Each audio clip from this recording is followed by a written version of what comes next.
Os vícios. Algumas frases na Bíblia. O vinho é zombador e a bebida fermentada provoca brigas.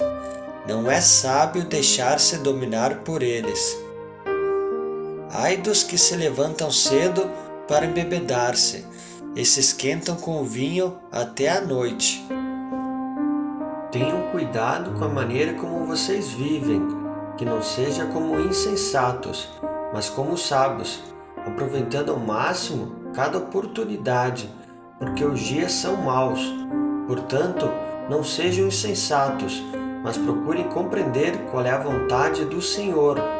Portanto, não se embriaguem com vinho, que leva à libertinagem, mas deixem-se encher pelo Espírito Santo. A Bíblia nos alerta sobre a tentação. Jesus: orai e vigiai, para não cairdes em tentação. É verdade que o espírito está pronto, mas a carne é fraca. Eu afirmo a vocês que isto é verdade. Quem peca é escravo do pecado. Pois onde estiver o seu tesouro, aí também estará o seu coração. E não nos deixeis cair em tentação, mas livrai-nos do mal. Amém. Apóstolo Pedro: o homem é escravo daquilo que o domina. Apóstolo Tiago: cada um, porém, é tentado pelo próprio mau desejo, sendo por este arrastado e seduzido. Então esse desejo, tendo concebido, dá à luz o pecado, e o pecado, após ser consumado, gera a morte. Apóstolo Paulo: não fique para ver se você tem força para resistir. Fuja.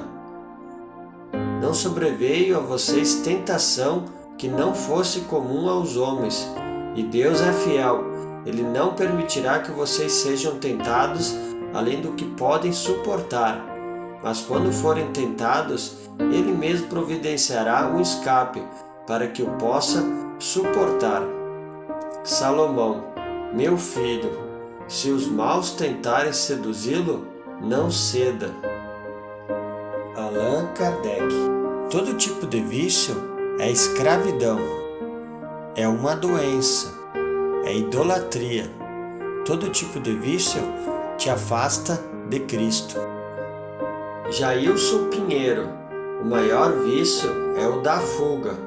Álcool, cigarro, drogas ilícitas e demais vícios são apenas refúgios para fugir de uma realidade que ele não suporta.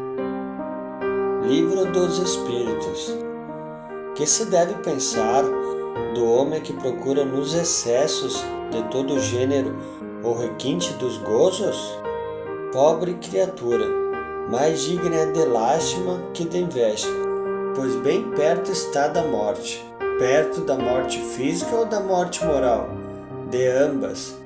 O homem que procura nos excessos de todo gênero o requinte do gozo coloca-se abaixo do animal, pois que este sabe deter-se quando satisfeita sua necessidade. Tal homem abdica da ração que Deus lhe deu por guia, e quanto maiores forem seus excessos, tanto maior preponderância confere ele a sua natureza animal sobre a sua natureza espiritual. As doenças, as obsessão, as enfermidades e a própria morte que resultam do abuso são ao mesmo tempo um castigo à transgressão da lei de Deus. Como se poderá determinar o limite onde as paixões deixam de ser boas para se tornarem más? As paixões são como um corcel, que só tem utilidade quando governado, e que se torna perigoso quando passa a governar. Uma paixão se torna perigosa a partir do momento em que deixais de poder governá-la, e que dá em resultado um prejuízo qualquer para vós mesmos ou para o trem. Poderia sempre o homem, pelos seus esforços, vencer as suas más inclinações? Sim, e por vezes fazendo esforços bem pequenos. O que lhes falta é a vontade. Quão poucos dentre vós fazem esforços.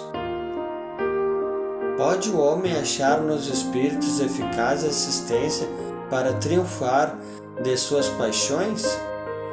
Se eu pedir a Deus e ao seu bom gênio com sinceridade, os espíritos bons lhes virão, certamente em auxílio, porquanto isso é sua missão.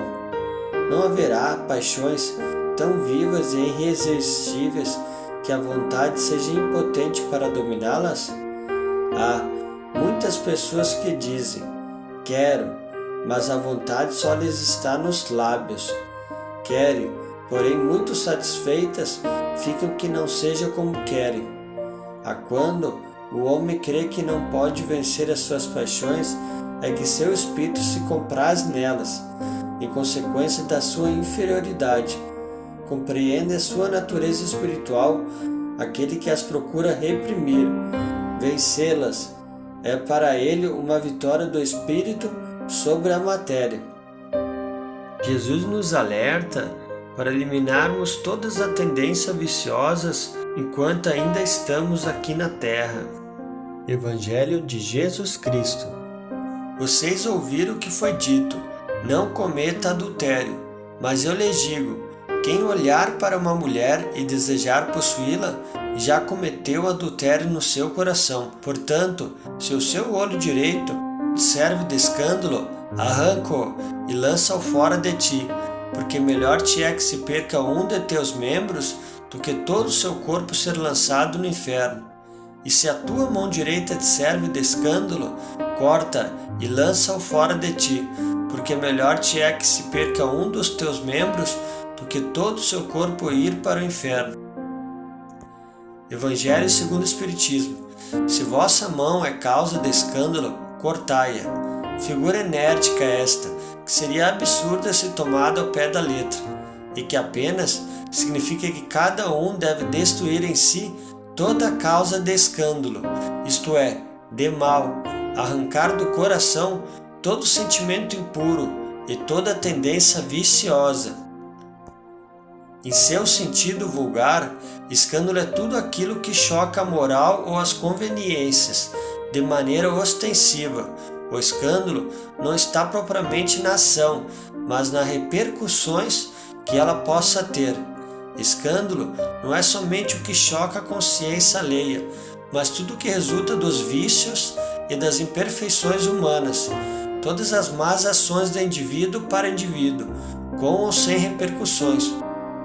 Jesus nos disse, ai do mundo por causa dos escândalos, pois é necessário que venha escândalos, mas ai do homem por quem o escândalo venha.